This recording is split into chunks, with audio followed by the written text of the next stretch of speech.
Olá, turma, tudo bem?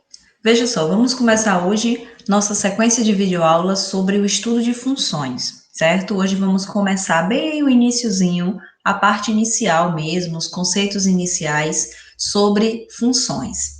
Mas para saber o que é função, eu vou fazer a vocês duas perguntinhas simples. A primeira é a seguinte: se eu perguntar agora, vocês saberiam me responder de imediato qual é o valor pago para encher o tanque de combustível de um carro? Quanto que eu encho? Quanto eu pago? Quanto é que eu tenho que ter hoje em dinheiro para encher o tanque de um carro? Vocês conseguiriam me responder esse valor exatamente? Ou uma outra pergunta ainda: quanto tempo leva uma viagem de Apuarema até Salvador? Vocês conseguem me dizer o tempo preciso dessa viagem de Apuarema até Salvador? Vejam só. Para a primeira pergunta, qual o valor pago para encher o tanque de combustível de um automóvel? Eu acredito que vocês devem ter respondido depende, né? E de fato depende. Depende de quê? Depende do tamanho do tanque do carro. Tem carro que tem um tanque menor, tem carro que tem um tanque maior. Depende do valor do combustível. Se eu vou botar álcool, se eu vou botar diesel, se eu vou botar gasolina, até a própria gasolina, ou cada um desses, vamos supor que seja de gasolina, tem variação no preço. Tem posto que custa um valor, tem posto que custa um pouquinho mais caro, um pouquinho mais barato. Então, depende de alguns fatores, certo? A gente não consegue dar essa resposta direta, de imediato. Quanto que eu gasto hoje para encher o tanque de um carro? Não sei, depende. Exatamente, eu não consigo dizer, certo? E tem essa aqui também, foi a segunda pergunta que eu fiz para vocês. Quanto tempo leva uma viagem de Apuarema até Salvador? De novo, mais uma vez a gente responde: depende, professora. Depende de quê? Depende se essa viagem vai ser de carro, se essa viagem vai ser de ônibus, se vai ser até de moto, sei lá. E até se for de carro, vamos supor que seja de carro.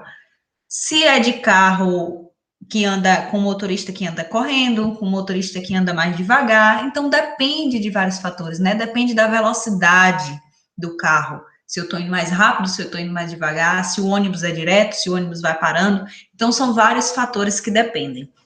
Apesar da distância Poarema a Salvador ser fixa, o tempo de viagem não é fixo, depende de algumas coisas, certo? Então, quando a gente usa essa palavrinha para responder alguma pergunta, depende, essa palavrinha aqui, depende. Quando eu uso essa palavra, normalmente a gente está falando de função. Então, veja só, na matemática, função é uma relação de dependência entre duas grandezas. Então, quando eu tenho duas coisas que uma depende da outra, né, duas grandezas, a gente está falando de uma função. Vamos ver um exemplo aqui mais prático. Ó. Por exemplo, o valor cobrado na bomba, né, de gasolina, de um posto de gasolina, depende de quê? Depende da quantidade de combustíveis com o qual você abasteceu o carro, não é isso? Então, se eu boto 1 litro, eu pago um preço, se eu boto 2 litros, eu pago outro preço. Então, dependendo da quantidade que eu queira de gasolina, é o valor que eu vou pagar. Então, suponha que o preço do litro de combustível seja de R$ 5,69. Vamos ver o que acontece aqui. Ó. Vou fazer uma tabelinha, construir já, deixei pronta essa tabelinha para vocês, para que a gente consiga compreender melhor. Então, vamos supor que uma pessoa colocou 1 litro de combustível. Vamos supor também que esse combustível seja gasolina. A gente sabe que tem outros tipos de combustíveis do carro, mas vamos tratar que seja gasolina. Essa pessoa colocou 1 litro de gasolina. Então, quanto que ela vai pagar? Ó, se o preço do litro é R$ 5,69, né? Então, essa pessoa, logicamente, vai pagar R$ 5,69 vezes 1 litro que ele colocou, portanto, vai pagar R$ 5,69, ok? Agora, se essa pessoa vai abastecer 5 litros no carro, então, quanto que ela vai pagar? Vai ser R$ 5,69, que é o preço de 1 litro, né? Vezes os 5 litros que ela está colocando, que vai nos dar um total aqui de R$ 28,45.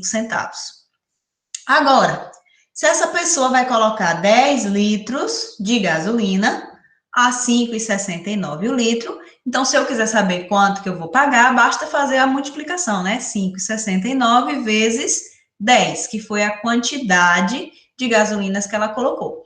Então, 56,90. 5,69 vezes 10, 56,90. Então, a gente percebe aqui o seguinte, ó. O valor do preço não muda, é um valor fixo. O que está variando aqui é a quantidade que eu estou colocando de gasolina. Então, no primeiro caso, a gente tem 1 litro, no segundo caso, 5 litros, no terceiro caso, 10 litros. E, consequentemente, a gente vai mudando aqui o valor a ser pago. Se eu mudo a quantidade de litros, obviamente, eu vou mudar a quantidade a ser paga, o valor em real que vai ser pago por essa gasolina, certo? Então, eu posso dizer aqui, ó, que se eu quiser X litros, matemática entrou X. O que quer dizer esse X? Esse X é um valor variável, um valor que eu quero, é uma incógnita, certo? Ele pode substituir o valor que eu quiser. Então, tratando aqui, ó, quando foi 1 litro, o que eu fiz? 5,69 vezes 1. Quando foram 5, 5,69 vezes 5. Quando foram 10, 5,69 vezes 10. Então, analisando o comportamento, quando for X, ou seja, quando eu quiser saber de qualquer valor, qual é a conta que eu tenho que fazer? 5,69 vezes X, que é a quantidade de litros, vai ser igual a P, onde esse P aqui a gente está indicando que é o preço que eu vou pagar, certo? Por essa quantidade X de gasolina. Então, isso aqui seria uma fórmula. Eu consigo uma fórmula para relacionar o preço, então o preço a pagar fica igual a, é só fazer 5,69, que é o preço unitário de 1 litro, vezes X. Então, quando a gente vê uma fórmula desse tipo em livros de matemática, em questões de matemática, a gente só precisa entender que cada letra dessa aqui significa alguma coisa.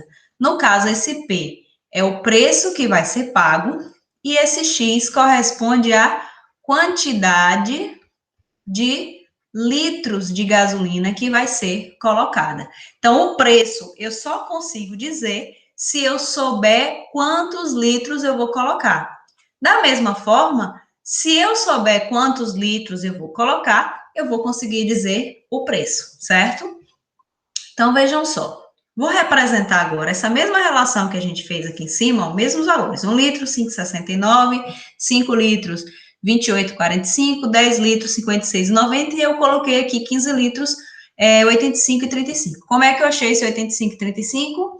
15 vezes 5,69, né? Quantidade de litros sempre vezes o valor unitário. Então, dá o total de 85,35. Então, a gente consegue fazer essa relação aqui, ó, por meio de diagrama. Isso aqui é a representação por conjuntos. São esses diagramas, essas bolinhas aqui. Esse conjunto A e esse conjunto B representam cada uma dessas unidades aqui, ó.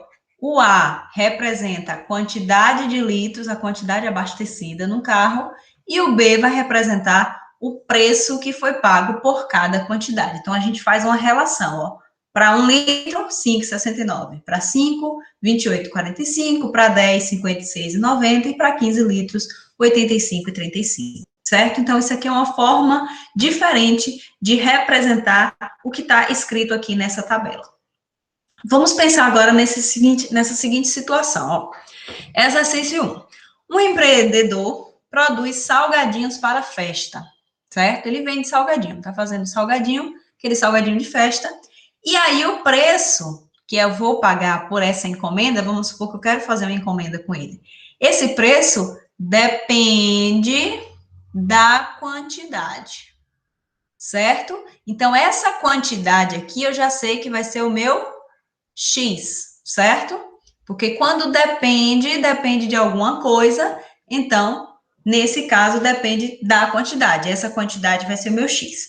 A quantidade encomendada. Então, vamos pensar assim, ó. O preço depende da quantidade, mais uma taxa fixa de R$ 5 para o frete.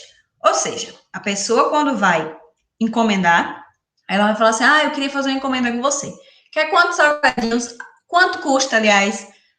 Depende. Tu quer quantos salgadinhos? Tem R$ 5 do frete e mais 70 centavos por cada salgadinho que você quiser. Entenderam? Então, eu tenho 70 centavos por salgado e mais uma taxa de R$ 5 para entrega, para o frete. Então, qual é a expressão que nos fornece o valor a ser cobrado, P, em função da quantidade vendida, X? Então, de novo, duas letras que vão aparecer. O P, que é o preço que vai ser pago, e o X, que é a quantidade de salgadinhos que vai ser vendida, certo? Então, eu quero uma expressão. Ou seja, eu quero uma fórmula, ok? Primeiro, vamos analisar aqui, né? A seguinte situação. Vou fazer aqui primeiro antes. Vamos supor que uma pessoa queira um salgadinho só. Se eu quero somente um, não compensa muito, né? Mas vamos pensar aqui nessa hipótese. Se essa pessoa quer um salgadinho só, ela vai pagar quanto? Ela vai pagar 70 centavos, que é o preço da unidade, mais R$ 5, que é o preço do frete. Então, isso aqui vai ser 5,70. Vamos melhorar agora. Vamos supor que ela quer 10 salgadinhos. Então, quanto que ela vai pagar por esses 10 salgadinhos? Vai ser 70 centavos vezes 10, né? Porque eu vou querer 10 unidades e cada um custa 70 centavos, mais a taxa fixa de R$ 5. Então, isso aqui vai dar 7 mais 5, então vai custar R$ 12 para essa pessoa. Vamos supor agora que uma pessoa queira 100 salgadinhos. Então, vejam que a gente sempre substitui por valores para a gente ir entendendo o que está acontecendo. Então, se ela quer 100, o que ela vai pagar? Vai fazer uma festinha em casa e resolveu encomendar 100 salgados. Vai ser 70 centavos vezes 100, porque a cada cada um salgado é 70 centavos, né? Mais os R$ 5 da taxa de entrega. Então, 70 centavos vezes 100 vai dar R$ 70, mais R$ 5, portanto, ela vai pagar 75. Tá ok? Então, a gente percebe aqui, que existe um padrão acontecendo. É sempre 70 centavos vezes a quantidade, no caso aqui foi 10, e aqui foi 100. Aqui foi 1, só que vezes 1 a gente nem precisa escrever, né? Então, vezes 1, vezes 10, vezes 100. Isso aqui mudou, isso aqui variou. Mas o que ficou fixo? O 70 e o 5. O 70 e o 5. O 70 e o 5. Então, a gente tem uma parte variável, que essa primeira aqui varia, porque depende da quantidade de salgados, e uma parte fixa. Isso aqui varia, isso aqui não, isso aqui é fixo. Sempre eu vou pagar R$ 5 do frete, certo? Então, como é que a gente pode fazer, Esse X, ele vai entrar exatamente aqui, onde está variando, onde está havendo essa variação. Então, vai ficar assim, o preço vai ser igual a R$ 5 do frete, esse 5 aqui, é fixo, é o frete, é o valor da entrega, mais 70 centavos por cada salgado. Isso aqui é uma variação, aqui é onde está variando, aqui é onde vai depender, certo? Os R$ 5 depende da quantidade? Não. Então, ele vai permanecer sempre 5, ele não vai ter nenhuma letra do lado dele.